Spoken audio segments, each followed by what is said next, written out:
Hi guys.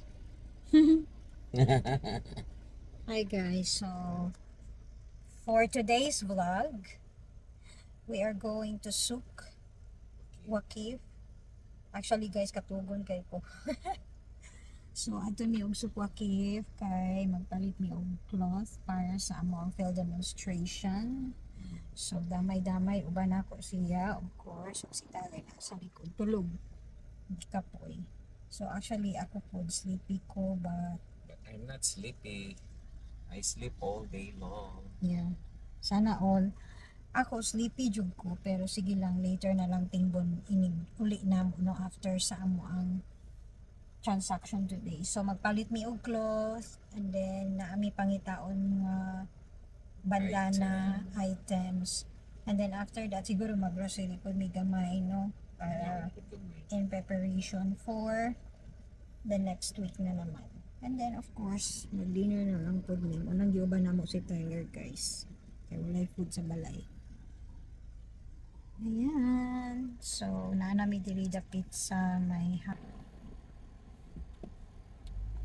area, bank area. Grand Hamad Street. Ayan. Well, we will be there in Souk. So, okay guys. Ayan guys, nakapalit na may og cloth. So, nagbit-bit-bit-bit na siya.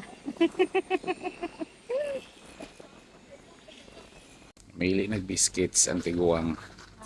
Namili nag-biscuits ang tiguang.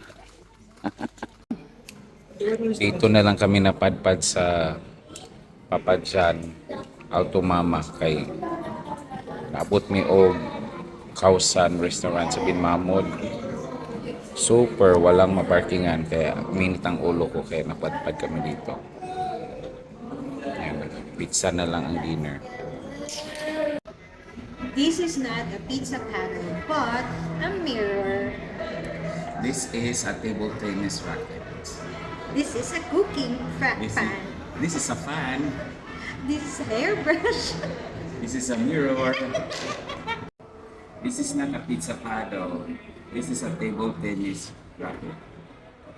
This is a mirror. This is a fan. This is... Wala na. Ay, maganda na to.